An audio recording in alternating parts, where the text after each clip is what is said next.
रंका यानी पुरुष तथा बंका यानी स्त्री परमात्मा के परम भक्त थे। तत्व ज्ञान को ठीक से समझा था, उसी आधार से अपना जीवन यापन कर रहे थे। उनकी एक बेटी थी जिसका नाम अंबिका था। अंबिका को अंबिका कहते थे। एक दिन नामदेव भक्त ने अपने गुरुजी से कहा कि गुरुदेव, आपके भक्त रंका व बंका बहुत निर्धन हैं। आप उन्हें कुछ धन दे दो तो उनको जंगल से लकड़ियां लाकर शहर में बेचकर निर्वाह न करना पड़े। दोनों जंगल में जाते हैं, लकड़ियां चुग कर लाते हैं। भोजन का काम कठिनता से चलता है।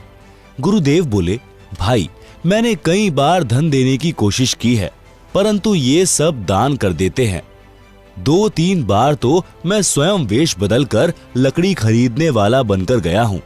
उनकी लकड़ियों की कीमत अन्य से 100 गुना अधिक दी थी।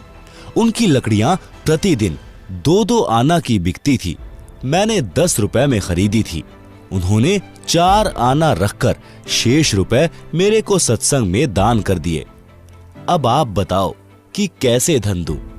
भक्त नामदेव जी ने फिर आग्रह किया कि अब की बार धन देकर देखो, अवश्य लेंगे। गुरु तथा नामदेव जी उस रास्ते पर गए जिस रास्ते से रंका बंका लकड़ी लेकर जंगल से आते थे। गुरुजी ने रास्ते में सोने यानी गोल्ड के बहुत सारे आभूषण डाल दिए जो लाखों रुपए की कीमत के थे। नामदेव तथा गुरुदेव एक झाड़ के पीछे छिपकर खड़े हो गए। रंका आगे आगे चल रहा था, सिर पर लकड़ियां रखकर, तथा उसके पीछे लकड़ियां लेकर बंका 200 फुट के अंतर में चल रही थी। भक्त रंका जी ने देखा कि स्वर्ण आभूषण बेशकीमती हैं और बंका नारी जाती है। कहीं आभूषणों को देखकर लालच आ जाए और अपना धर्म कर्म खराब कर ले, इसलिए पैरों से उन आभूषणों पर मिट्टी डालने लगा। भक्तमती बंका भी पूरे गुरु की चेली थी। उसने देखा कि पति देव गहनों पर मिट्टी डाल रहा है, उद्देश्य भी जान गई। आवाज लगाकर बोली कि चलो भक्त जी, क्यों मिट्टी पर मिट्टी डाल रहे हो? बंका जी समझ गए कि इरादे की पक्की है, कच्ची नहीं है।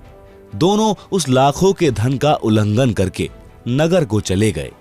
गुरु जी ने कहा कि देख लिया भक्त नामदेव जी, भक्त हो तो ऐसे।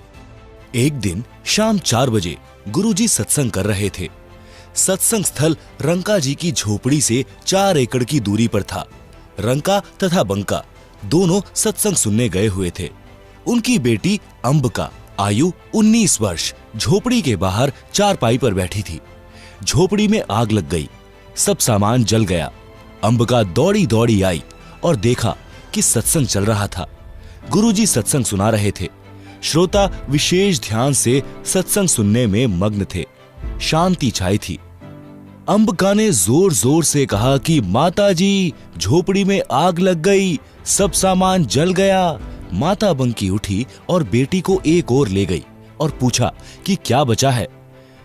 बेटी अंबिका ने बताया कि एक चारपाई बाहर थी, वही बची है। भक्त रंका भी उठकर आ गया था।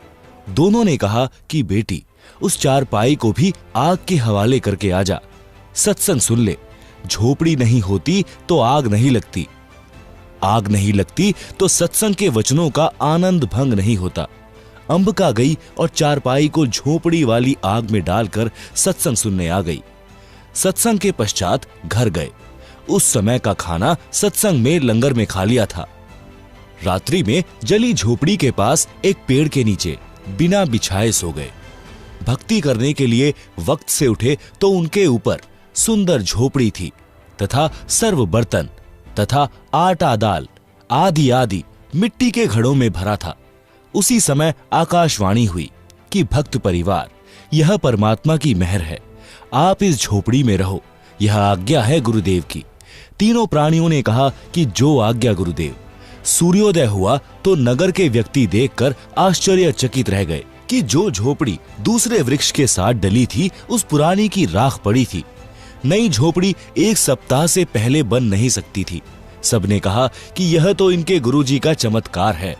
नगर के लोग देखें और गुरुजी से दीक्षा लेने का संकल्प करने लगे।